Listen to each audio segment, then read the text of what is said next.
Buenas tardes a todos.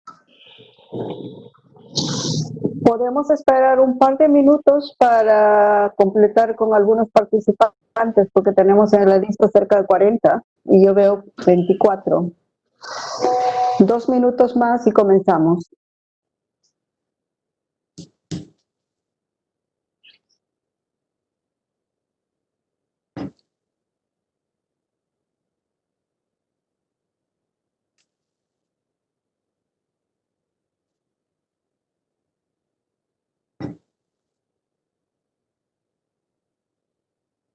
No se ve.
No sé.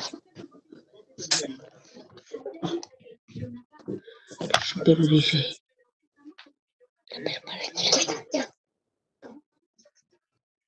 Ahí está. Esto nomás espero. Sí, ahora distancia. Sí. Pues así te salen bien.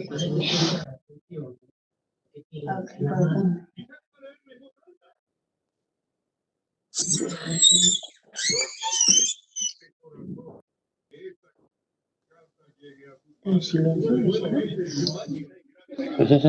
Ay, por favor, ¿podrían silenciar sus micrófonos?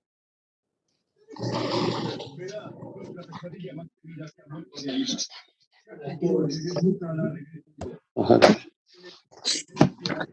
¿Cuál es?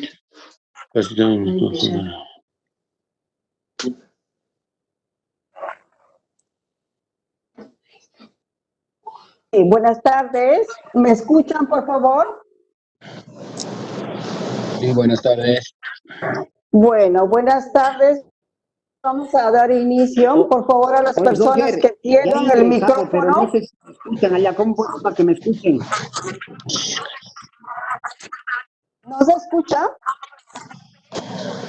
Sí, yo escucho. Yo le escucho también perfectamente.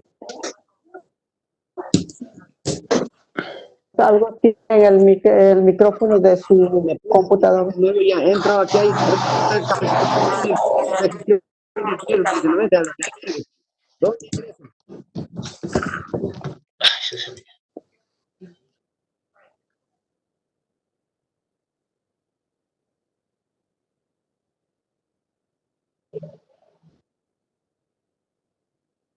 Sí, buenas tardes a todos. O buenas noches en Bolivia. Pues me llamo Luz Tantaruna, trabajo para la OIM como asesora regional para las emergencias con base en Panamá. Les doy la bienvenida en nombre de la OIM a este ciclo de sesiones webinar que está compuesto por 4 sesiones que inicia hoy.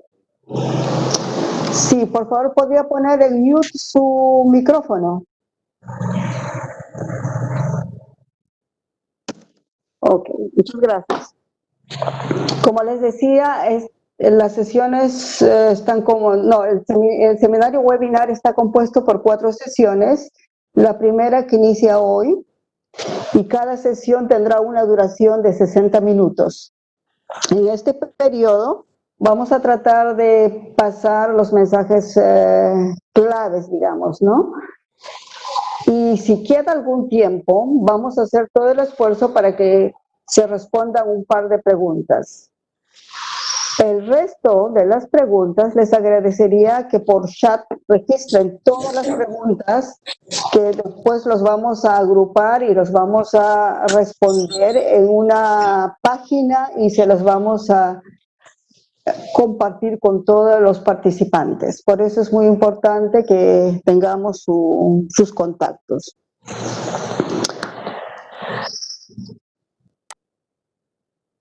Dicho esto, pues el tema de hoy día, o sea, ustedes tienen el título ahí, que lo están viendo, es una capacitación sobre la gestión de albergues, está centros de cuarentena para los migrantes retornados. Y vamos a iniciar con el primer tema, que es introducción a la coordinación y gestión de albergues. Esto será facilitado por Nicolás Wexler, que es el oficial regional para el fortalecimiento de las capacidades en emergencia de la OIM con sede en Panamá. Como tenemos muy poco tiempo, yo le paso la palabra a Nicolás para que comience con la primera sesión y les agradezco que por favor mantengan su micrófono en mute y todas las preguntas por favor los hacen a través del chat. Muchas gracias. Nicolás, te paso la palabra. Muchísimas gracias, Luz. Muy buenas noches con todos. Espero que se encuentren muy bien por allí, por Bolivia. Saludos desde Panamá. Como bien le mencionaba Luz, la sesión de hoy se va a tratar de la introducción a lo que es la coordinación y gestión de albergues. Vamos a estar conversando sobre los diferentes roles que hay para la coordinación y gestión de albergues, cuáles son los roles del Estado, el rol de la cooperación, quiénes son los equipos que conforman un equipo de gestión en albergues. Luego estaremos pasando sobre cuáles son los principios fundamentales que hacen en la gestión de albergues y cómo se relacionan eso con el enfoque holístico que tiene el sector. Y luego estaremos conversando sobre el ciclo de vida, las diferentes tipologías de albergues que existen y cómo es el ciclo de vida de un albergue. Para luego ya pasar más específicamente al rol del gestor en sí y ver un poco cuáles son las funciones del gestor, cuál es el personal con el cual tiene que trabajar y cuáles son las acciones y mecanismos de coordinación que debe llevar dentro del albergue. También quisiera aprovechar para mencionar que, bueno, entre el auditorio hoy se encuentra mi colega Richard Arana, que muchos de ustedes deben de conocerlo. Él se encuentra trabajando en los albergues de Bolivia en este momento, en estos centros de cuarentena que se han instalado en las fronteras. Así que también la bienvenida a Richard y digamos que, por favor, Richard, quédate con la libertad de intervenir en el momento que consideres oportuno, que tú tienes un conocimiento mejor del contexto.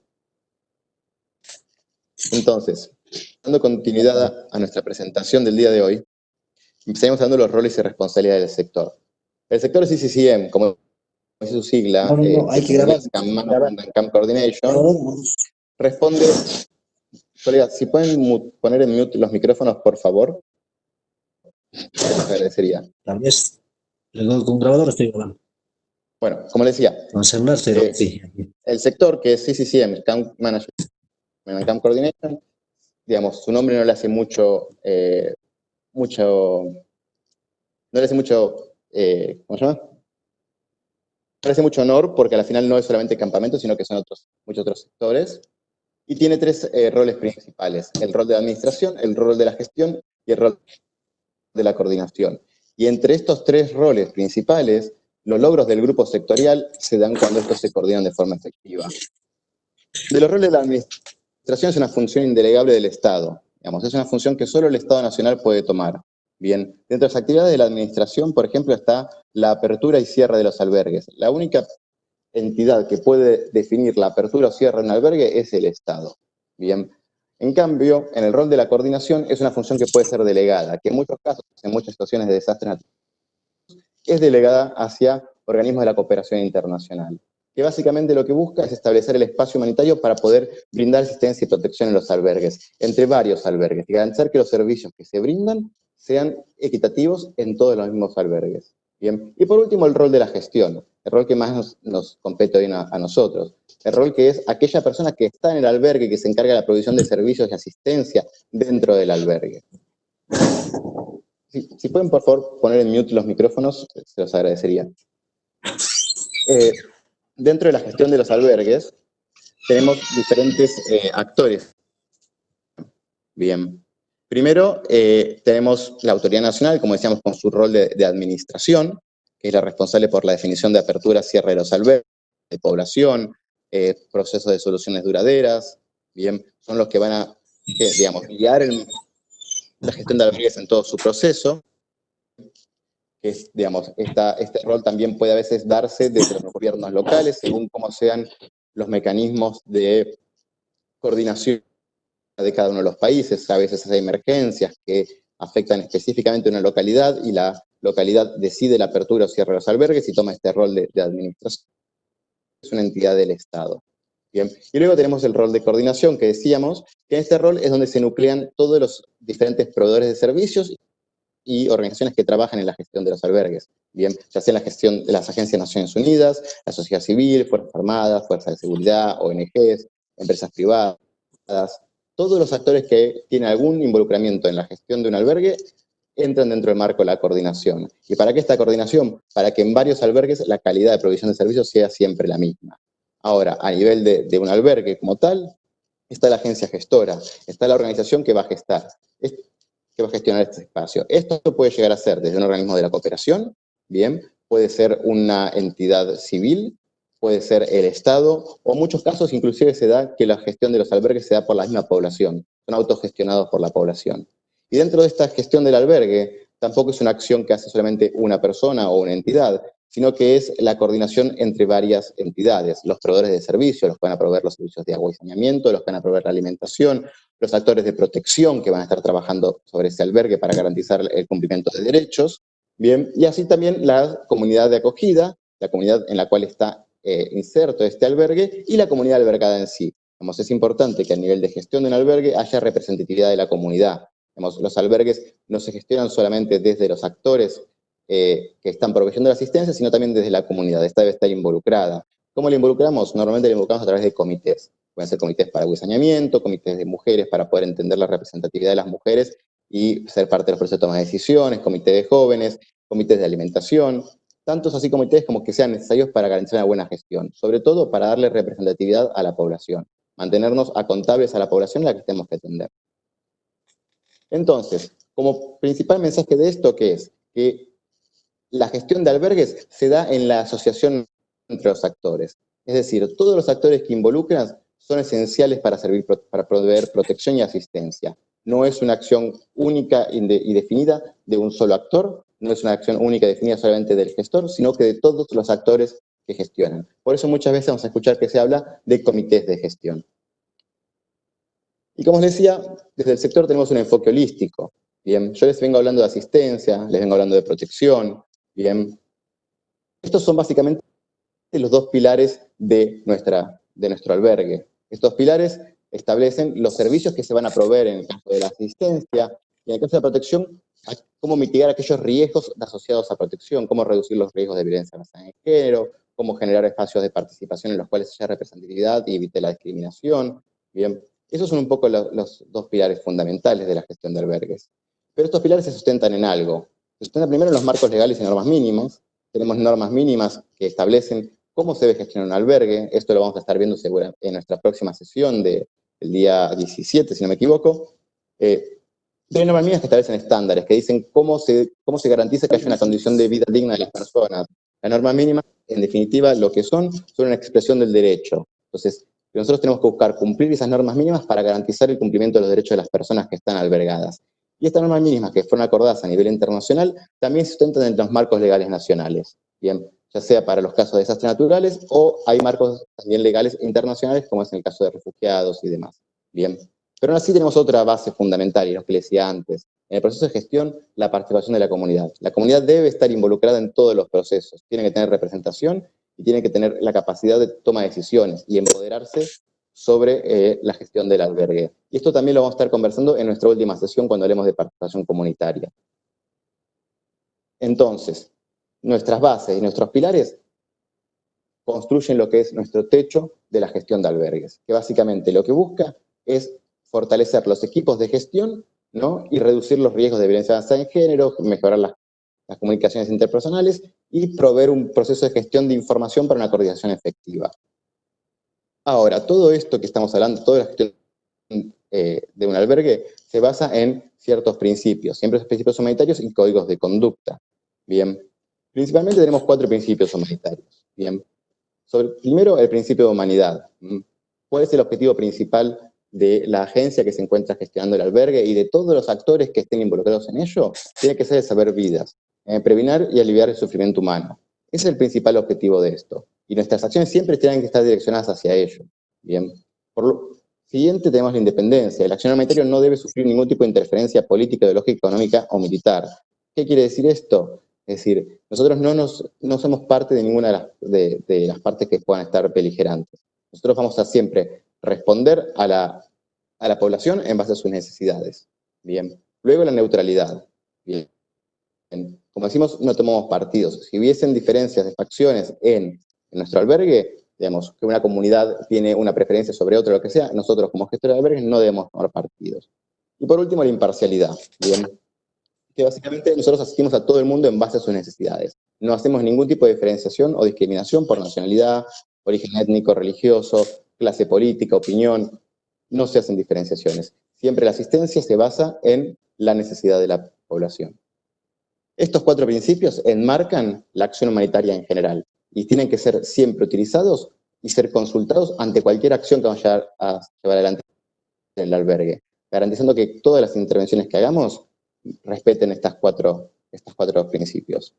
Bien, entonces, independientemente de quién sea el personal que esté trabajando, no solo el gestor, no solo el proveedor de servicios o no solo los actores de protección, todos deben responder a los principios humanitarios. Pero así como tenemos principios humanitarios, tenemos otros principios, que son los principios de protección. Estos están establecidos por la Carta Humanitaria. Recién les hablaba de normas mínimas. Cuando se habla de normas mínimas, estamos refiriendo a las normas mínimas de espera.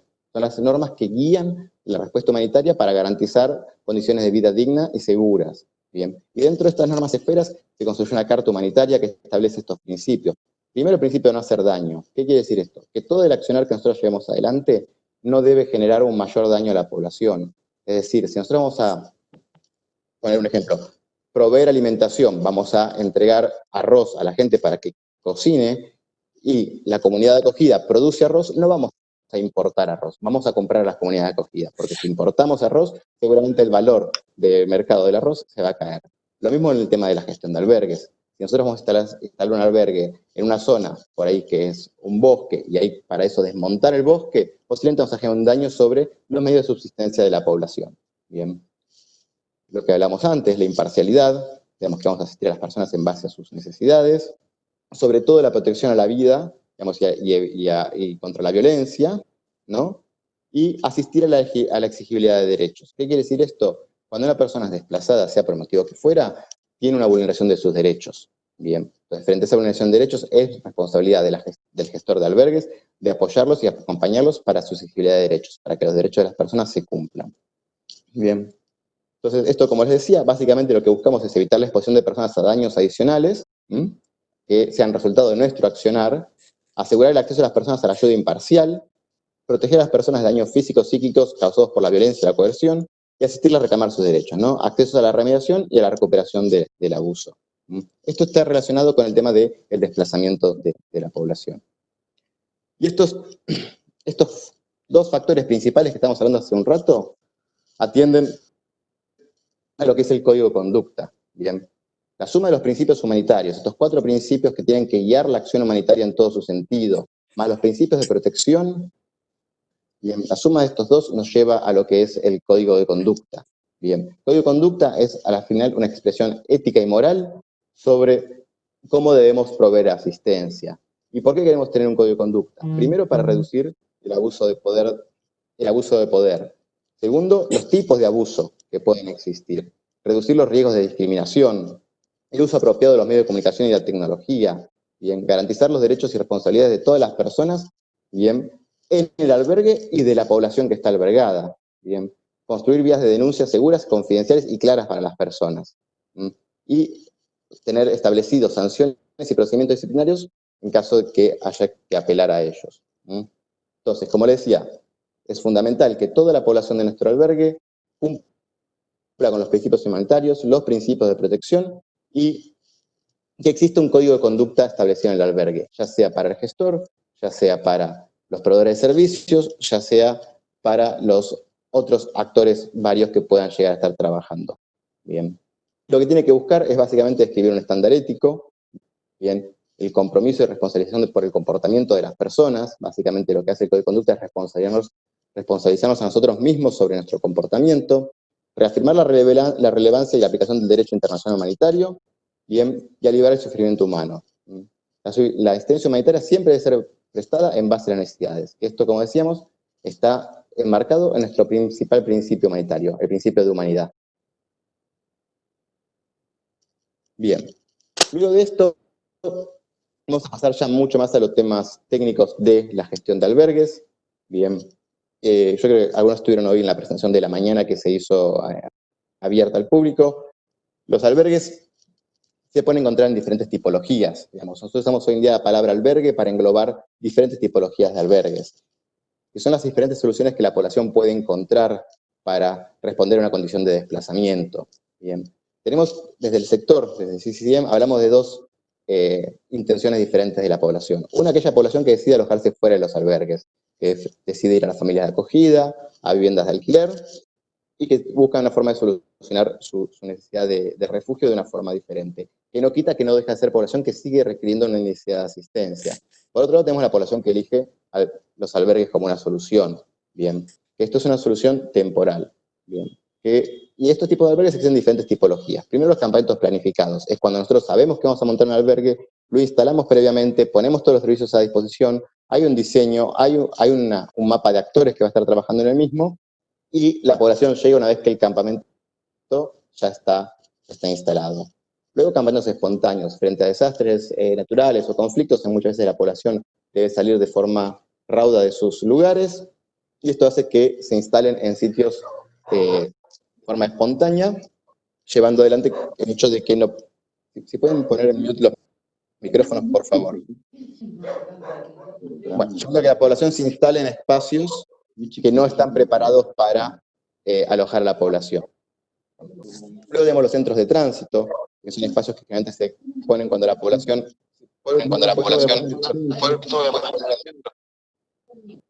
Gasolina, cuando cambia, estoy pegado en el micrófono, por ahí. He pegado la gasolina.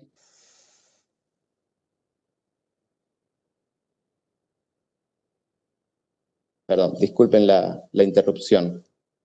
Como les decía, luego tenemos los centros de tránsito, que son espacios que pueden ser campamentos o edificios preexistentes, que son aquellos espacios que la población utiliza como punto intermedio para ir desde su lugar donde se encontraban albergados a retornar a los lugares de origen.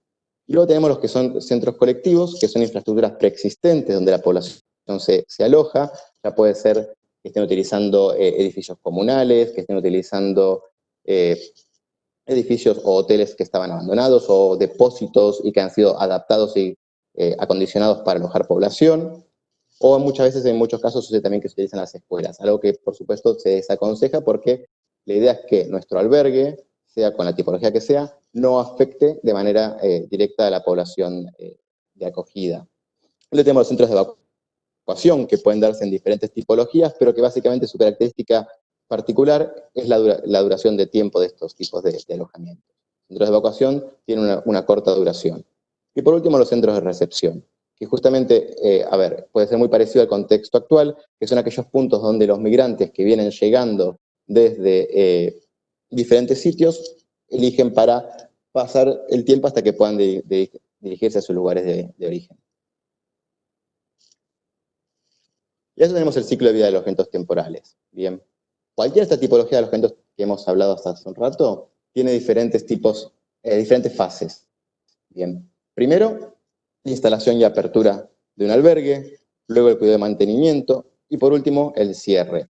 Estas tres tipologías, estas tres etapas se pueden dar de forma separada o se pueden dar todas juntas al mismo tiempo. Muchas veces los alojamientos, por ejemplo, en los casos de centros evacuados, se aperturan muy rápido, bien, no llega a haber casi un proceso de cierre, de cuidado y mantenimiento, y por ahí a las 48 horas ya se cierra. Así también como puede pasar todo lo contrario. Instalamos un albergue y el tiempo de cuidado y mantenimiento se nos extiende en el tiempo porque la gente queda desplazada por un periodo mayor, y luego el proceso de cierre es mucho más paulatino. Bien. Lo importante de estas tres etapas es que todas tienen que estar transversalizadas por soluciones duraderas. Cuando nosotros vamos a abrir un albergue, tenemos que empezar a pensar en cómo va a ser el proceso de cierre del mismo.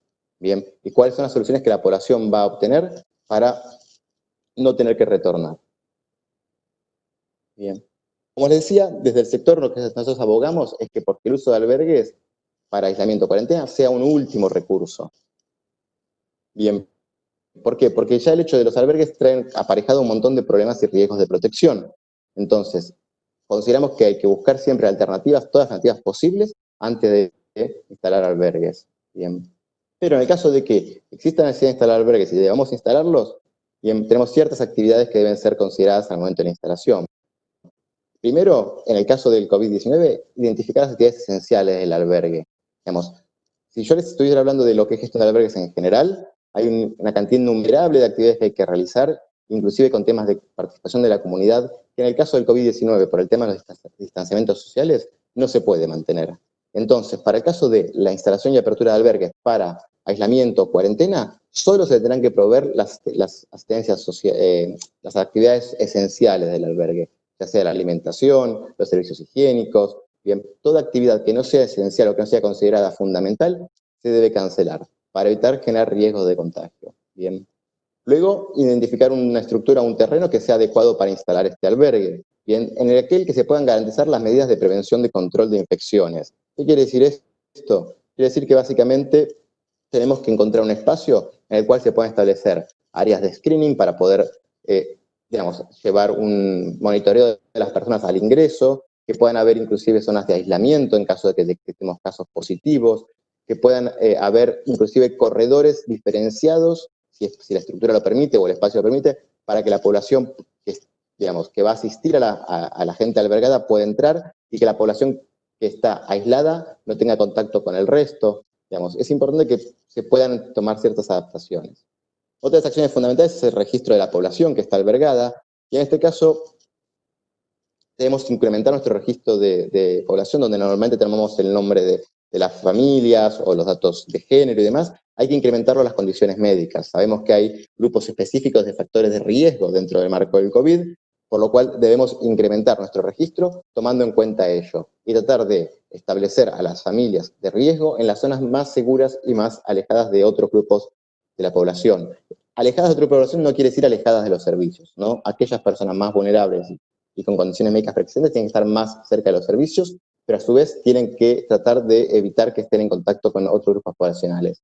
Hay una metodología que después la podemos compartir, que sacó la Universidad de Londres, justamente que habla de lo que se llama shielding, que es un proceso justamente de establecer espacios de aislamiento, zonas verdes que se llaman green zones, para poder garantizar que aquellas personas con condiciones médicas o mayor vulnerabilidad tengan un mayor nivel de aislamiento que el resto para evitar que esas personas se puedan llegar a contagiar. Bien.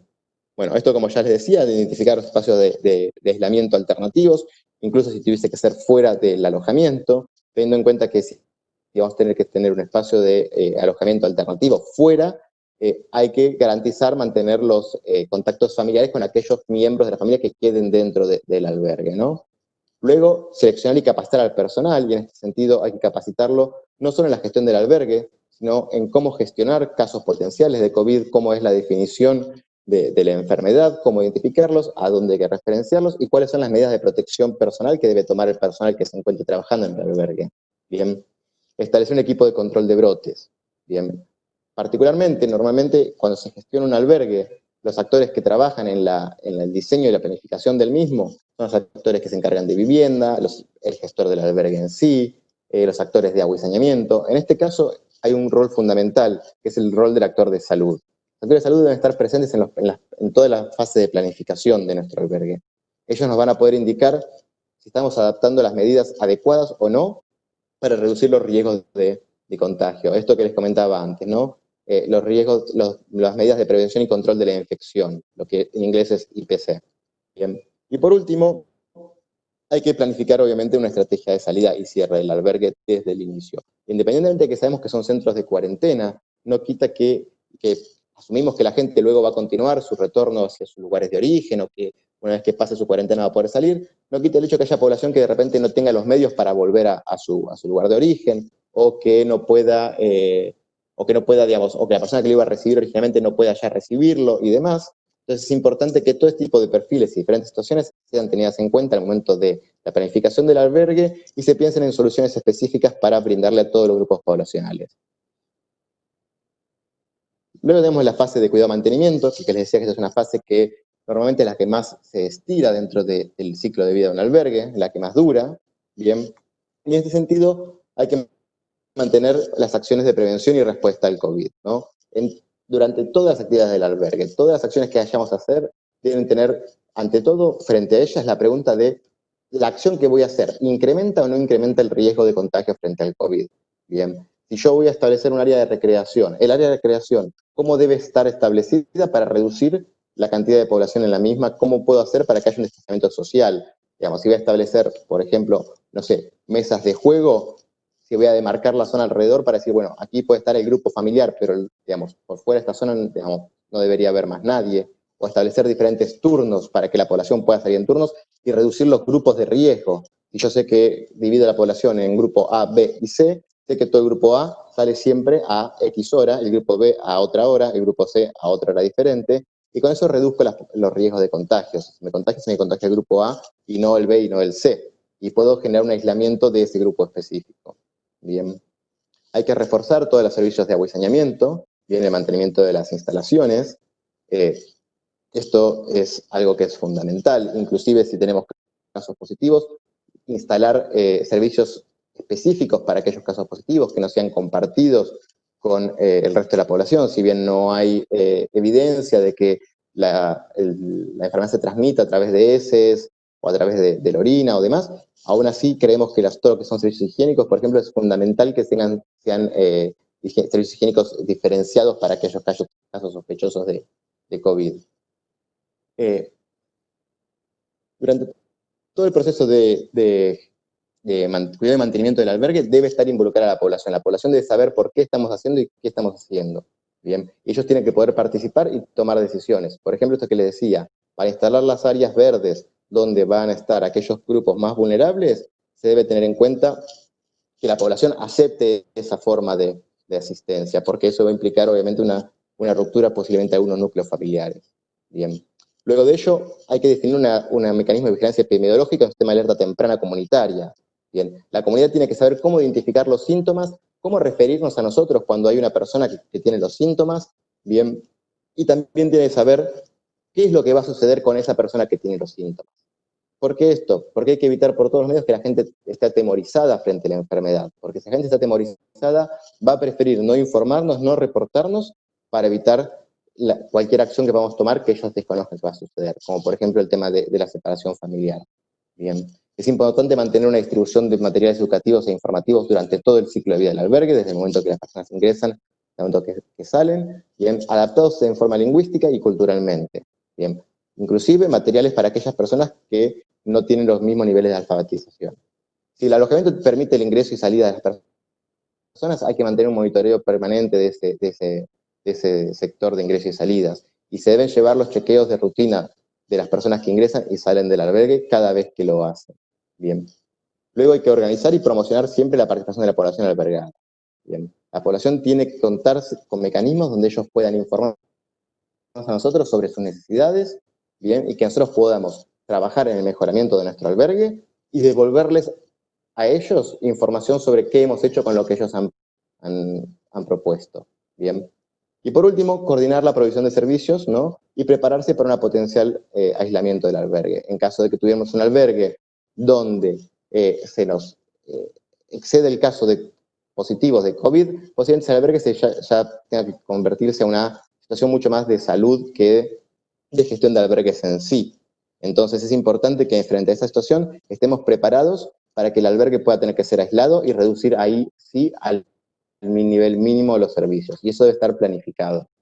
Y por último, para el proceso de cierre, digamos, tenemos que trabajar en identificar estrategias de salida. Como les decía desde el inicio, cuando empezamos a registrar a la población tenemos que ya saber hacia dónde va, cuáles son las intenciones que tiene, si tiene dónde llegar, si no tiene dónde llegar, si va a tener los medios económicos para continuar su viaje o no. Y en ese sentido, poder ir planificando los diferentes grupos de población que tenemos y cómo vamos a apoyarlos para que el día que ellos tengan que salir de este albergue lo puedan hacer de forma adecuada.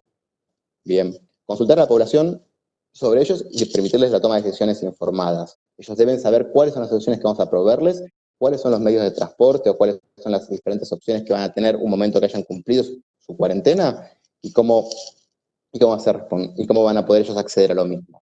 Luego, organizar la logística del cierre del albergue, ¿no? Que es el desmonte de todo lo que es los materiales e infraestructuras que utilizaron, desregistrar a la población, digamos, en el albergue, asegurarnos que cada persona que vaya saliendo tengamos un desregistro, que sepamos quién sí efectivamente salió y hacia dónde fue. Bien, identificar personas con necesidades especiales para poder brindarles mayor asistencia, ir planificando las acciones que se van a tomar con la población que vaya quedando.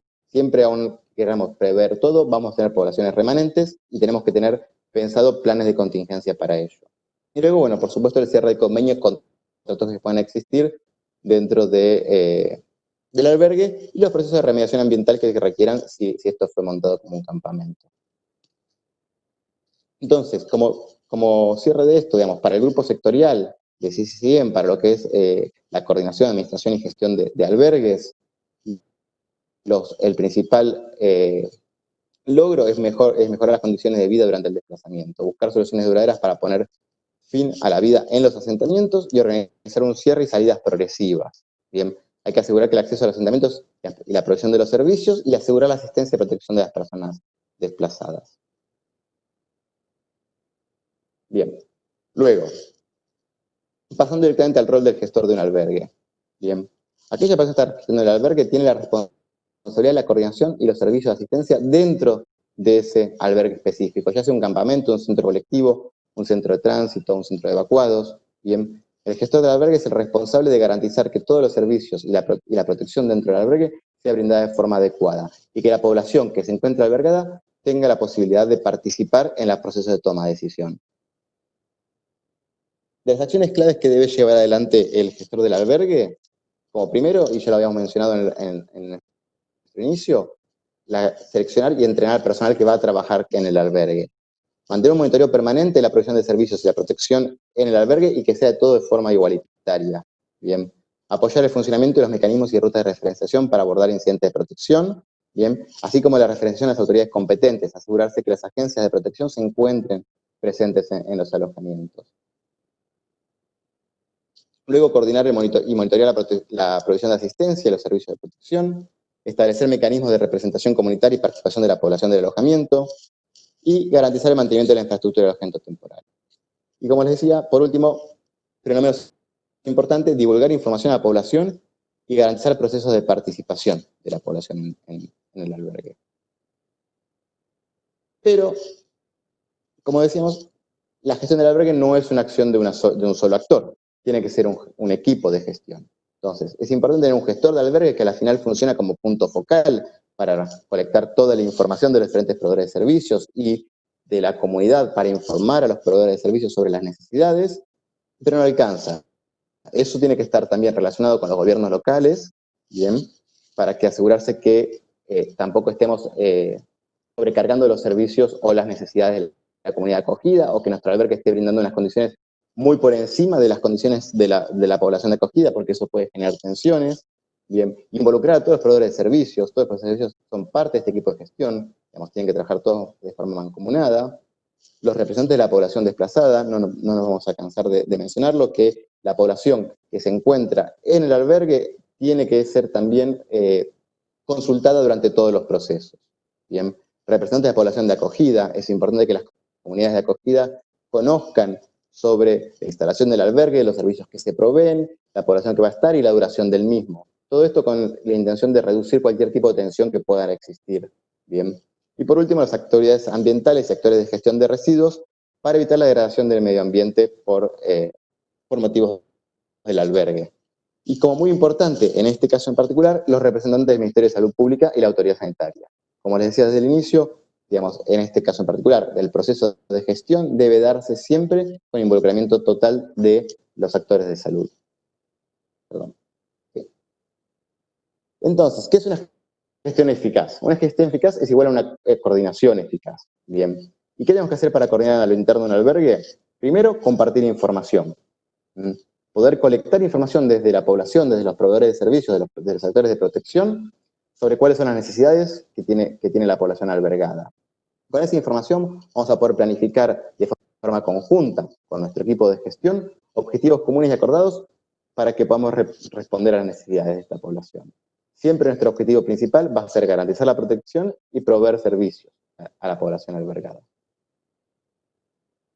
Entonces, para ello necesitamos tener un mecanismo de gestión de información. Bien. La gestión de información básicamente es la captura, el manejo y el almacenamiento y análisis y divulgación de la información.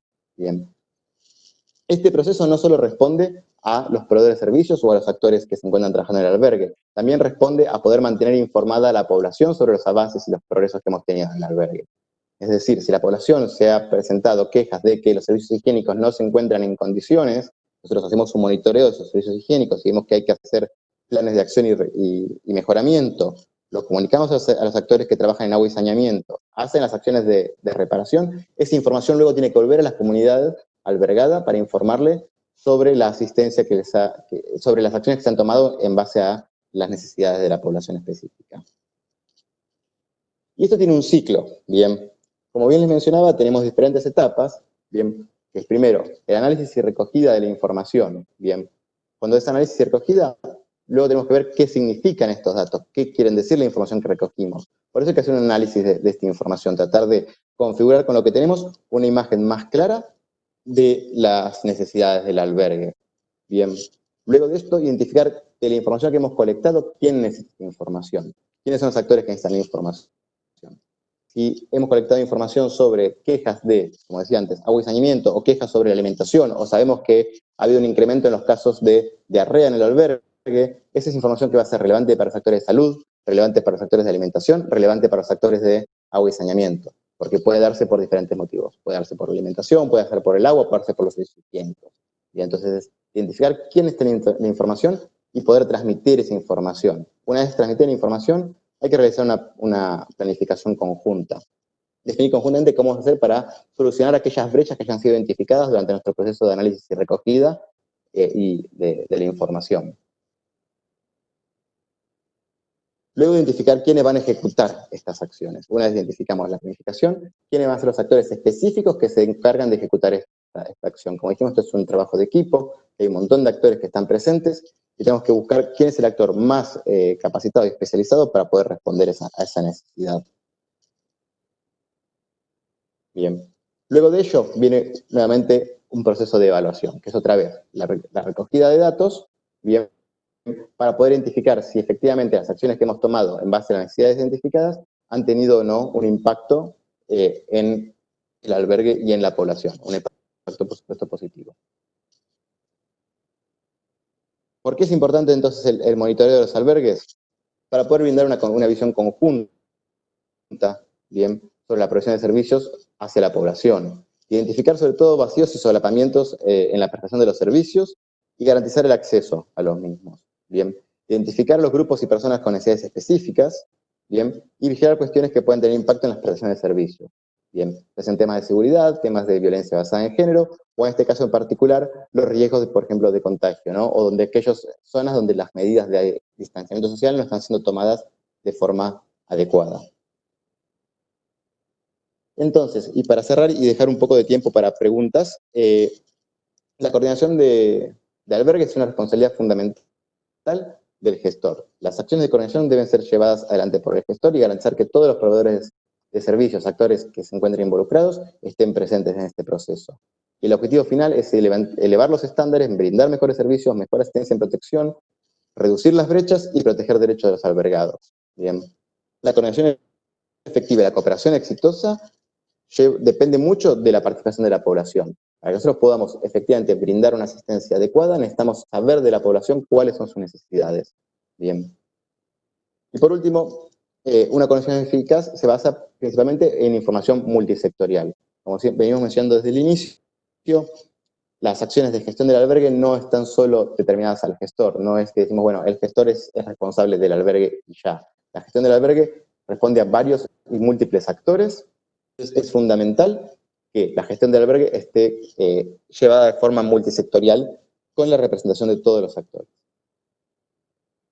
Esto sería por el momento. Quería dejar un poco de espacio para preguntas y respuestas, porque creo que habrá muchas, y que puedan ser un poco más específicas a su contexto. Entonces, le doy la palabra a Luz, que entiendo que estuvo levantando las preguntas, y estoy aquí para responder. Muchísimas gracias. Muchas gracias, Nicolás, por esta presentación. En el corto tiempo has podido dar un panorama, digamos, de la gestión de un albergue. Sin embargo, yo no he visto ninguna de las preguntas que hayan registrado los colegas, así es que voy a aprovechar para pedir la participación de alguien, de un par de personas, que nos digan, que abran su micrófono y nos digan directamente la pregunta. ¿Voluntario que quiere preguntar? ¿Sí? ¿Hay alguien?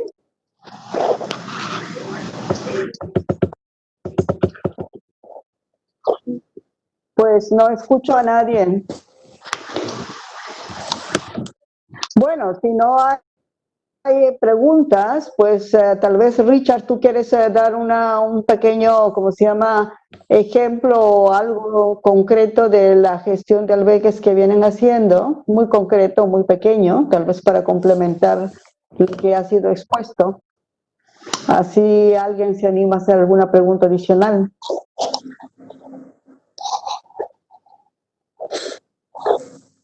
Buenas, yo tengo una pregunta. Mi nombre es Diego Ramírez, de PM acá en Bolivia.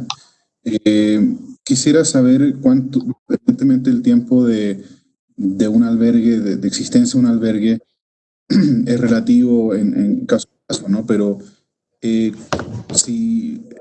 ¿cómo hacer en el fondo para que un albergue no se extienda en el tiempo de forma eterna? En ciertos casos pasa que pasan años y años y los albergues en ciertos países siguen existiendo. Entonces, ¿cómo podría ir un poco mitigando ese efecto? Me imagino, por ejemplo, en el caso en Bangladesh actualmente o algo por el estilo, donde hay albergues que por la dificultad de la crisis ya llevan mucho tiempo, pero ¿cómo se puede un poco manejar ese aspecto? Bueno, gracias. Nicolás. Sí, muchas gracias, Luz. Muchas gracias, Diego, por tu pregunta. Efectivamente, bueno, tenemos muchos albergues que se han extendido en el tiempo, lo que nosotros llamamos protracted emergencies, digamos, emergencias de larga duración. Y bueno, hay casos muy particulares y un poco responde también al tipo de desplazamiento que estemos hablando. No es lo mismo cuando hablamos de crisis de refugiados que cuando hablamos de desplazamientos internos por desastres naturales y demás. Perdón. Bueno, tengo un poco de ruido. No sé si colegas pueden mutear los micrófonos. Muchas gracias. Como decía, digamos, depende mucho de la condición del desplazamiento que sea, cuáles sean los motivos del desplazamiento. Como decíamos al principio, la gestión del albergue debe contemplar desde el inicio el proceso de cierre, bien, y tratar de identificar en base a los perfiles de la población cuáles son las soluciones posibles. Si es un desastre, por supuesto, parte del proceso de planificación del albergue debe establecerse, por ejemplo, no sé, la remediación de la zona afectada por el desastre, por la inundación, o la reconstrucción de las viviendas, o tener planes de subsidio para la renta para que la población pueda salir. Bien. Básicamente hay un marco de soluciones duraderas que establece 3 diferentes opciones. Una que es el retorno a la zona de origen, otro el reasentamiento en un nuevo sitio, y otro que es la salida hacia otros países, que eso está mucho más relacionado al tema del refugio y a la población refugiada. El caso particular que mencionaba el colega, digamos, del caso de los rohingyas, bueno, son justamente población apátrida, digamos, son población que ningún país reconoce como nacionales. Entonces, en ese sentido es muchísimo más complejo encontrar soluciones duraderas. Para desastres naturales es lo básico, es lo que ya sabemos todos, es tratar de reconstruir la zona afectada o el reasentamiento de la población en otra zona. Bien, para el caso de refugiados está la posibilidad del reasentamiento en terceros países, que es normalmente que se hace, hasta tanto el país vuelva a tener una condición de normalidad y la población decida retornar de forma voluntaria. Pero, digamos, no hay una única estrategia para poder decir esta es la forma de salida. Va a depender mucho de la emergencia, cómo se haya dado, y la función de la gestión de albergues y del gestor de albergues, desde el momento que se instala, es trabajar en abogar con los diferentes actores porque se empiecen a planificar las opciones de salida del albergue, ya sea con actores que estén encargados de la reconstrucción, por ejemplo, que se garantice que la población albergada esté incluida en el proceso de reconstrucción de la zona afectada. Espero que esto haya respondido muy brevemente tu pregunta. Es un tema enorme, el tema de soluciones duraderas, muy, muy interesante. También podemos compartirles, si es de su interés, el marco de soluciones duraderas para que lo puedan conocer. Bien. Gracias, Nicolás. ¿Hay alguna otra pregunta? Nos falta 5 minutos. Quisiera hacer una consulta, si puedo. Por favor, bienvenido. Bueno, muchas gracias. Soy el señor Alberto Siles Coca, acá de la Dirección de Prevención y de Reconstrucción del Viceministerio de Defensa Civil de Bolivia. Yo quería hacer la consulta específicamente por el tema del COVID. Nosotros hemos instalado varios albergues. Y correlacionando la pregunta del colega de hace rato, con referencia al tiempo que debería permanecer un albergue. Específicamente para estos casos del COVID, nosotros hemos adoptado el tema del tiempo, ¿no? De la cuarentena. Vale decir que aquellos que han ido llegando de algunos lugares, en función a su certificado que tenían, se ha tomado como referencia, por ejemplo, los 14 días, ¿no? De cuarentena.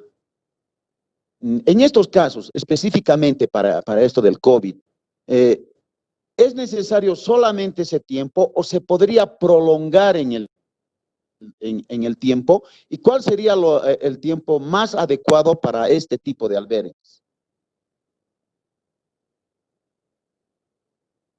Gracias, Nicolás. Muchas gracias, Alberto, por tu pregunta. A ver, en respecto a los tiempos de cuarentena en albergues, no es que exista un estándar establecido, digamos, no, eso es un poco depende de cada uno de los países, la definición de los tiempos de cuarentena que se establecen. Los tiempos que han tomado muchos países, bueno, como usted me menciona, que el caso de Bolivia, de los 14 días, responde a la información que ha provisto la OMS con el tema del desarrollo de la sintomatología de la enfermedad. Digamos, la OMS ha establecido que el periodo de 14 días es el periodo en el cual la enfermedad puede desarrollar sintomatología. Bien, entonces, por eso muchos países han tomado los tiempos de cuarentena de 14 días.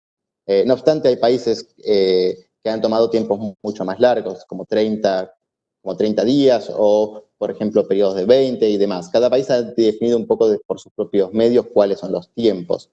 No obstante, como decía anteriormente, nosotros desde el sector lo que abogamos es por la no apertura de albergues, digamos, por buscar opciones y soluciones alternativas a la apertura de albergues. Entonces, definir cuánto tiempo se puede llegar a prolongar un albergue, y es muy difícil en este caso, de hecho, tenemos que tratar de no abrirlo porque justamente existe el riesgo que se prolongue, sobre todo considerando esto que mencionamos antes. ¿Qué sucede si tenemos un brote, bien, de contagio comunitario dentro del albergue? Frente a un brote de contagio comunitario dentro del albergue y donde la población que es afectada es su mayoría, por ahí posiblemente ya el sistema hospitalario de la zona donde está el albergue, sobre todo entendiendo que muchas veces en las zonas de frontera los servicios no son siempre los más extensos. Los servicios más extensos están siempre en las principales ciudades. Entonces, que posiblemente el sistema de salud de esa zona no pueda llegar a absorber los casos y tenemos que convertir nuestro albergue en un centro, entre comillas, hospitalario.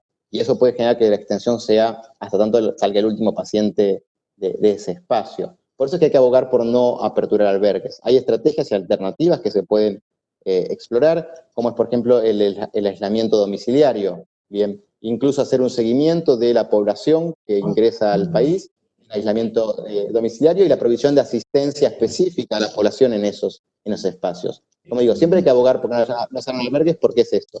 Muchas veces los tiempos y duraciones no se pueden determinar. Y los tiempos de duración de aislamiento por parte del COVID, no hay una norma específica, sino más bien se ha tomado, o han tomado muchos países, los 14 días como una referencia a el desarrollo de síntomas de la enfermedad. Pero esto tiene que trabajarse en consulta siempre con las autoridades de salud de los países.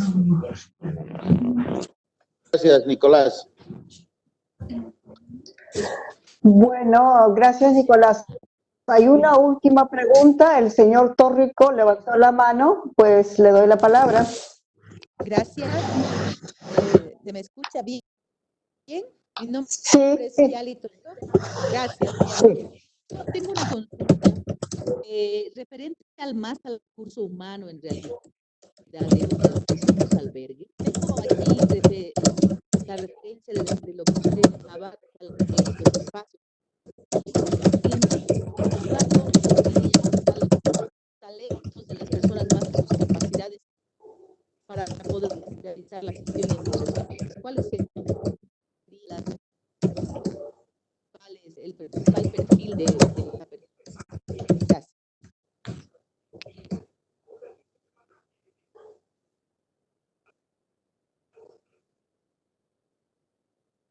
Pues yo casi no le he escuchado la pregunta porque mucho ruido. Por favor, pongan en mute su micrófono.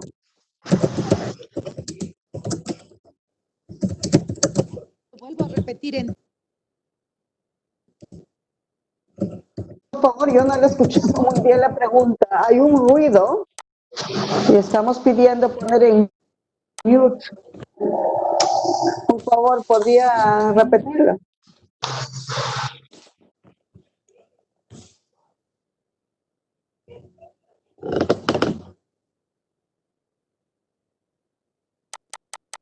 Ahora sí, ¿se me puede escuchar? Sí, Hola, perfecto, le agradezco. Vuelvo a repetir entonces la pregunta. En realidad, mi pregunta iba más al recurso humano, ¿no? Nosotros hemos visto aquí la parte más logística y gestión de administración de los albergues en cuestiones físicas regularmente, ¿no? Yo me iría más, mi pregunta va más referida al administrador o gestor del albergue y sus habilidades o talentos que pueda tener esta persona, más los talentos que la parte técnica en realidad. ¿Cuál sería el perfil de esta persona para poder administrar óptimamente el albergue? Gracias. Nicolás. Sí, aquí estoy. Muchísimas gracias. A ver, con respecto al perfil del gestor del albergue, yo quisiera hacer una salvedad importante aquí.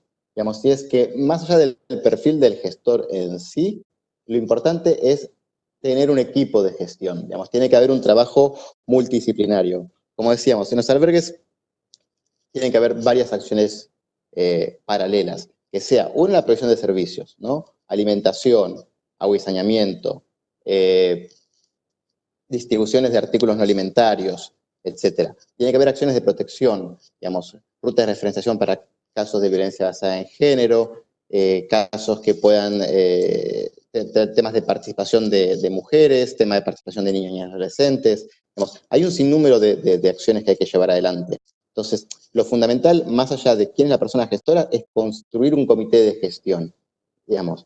Existen términos de referencia estándares para los gestores de albergues, que también sin ningún problema podemos compartir desde los niveles global, pero básicamente lo que se busca en general es gente con capacidad básicamente de coordinación, de poder coordinar diferentes actores para la consecución de los objetivos de la gestión del albergue. Entonces, digamos, independientemente de la persona física, la persona que lo vaya a llevar adelante, es un poco la capacidad de coordinar los actores para la provisión de servicios.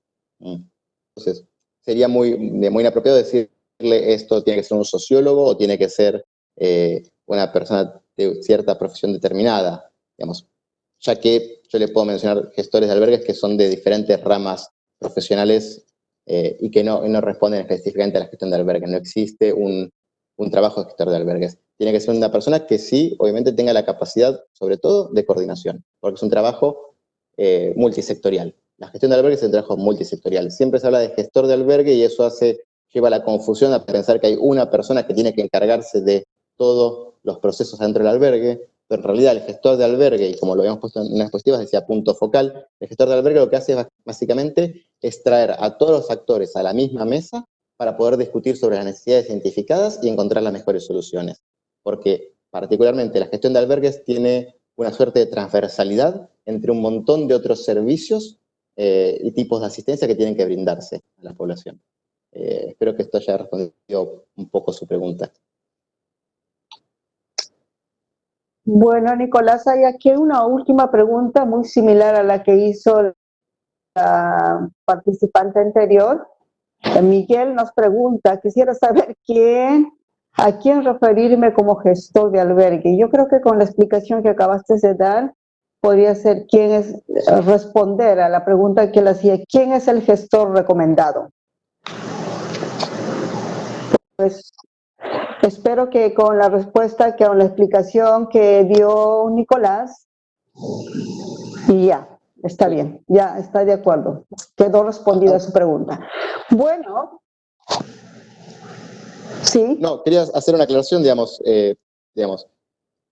más allá de la persona, si hablamos de instituciones, ¿quién es la institución que debe gestionar los albergues? Obviamente esto es una definición desde los estados, por supuesto. Se han encontrado en diferentes tipos de emergencias, diferentes actores. Les puedo mencionar, por ejemplo, algo reciente, que el Ministerio de Ambiente fue designado por el gobierno de Perú para la gestión de los albergues de cuarentena en Perú. O podemos mencionar, no sé, otros desastres naturales como puede ser el terremoto de Ecuador, donde la protección civil, que era el actor tradicional, fue reemplazado por un organismo de seguridad y coordinación que existía en el Ecuador. Entonces, si hablamos de las instituciones, ¿qué institución debe llevar adelante?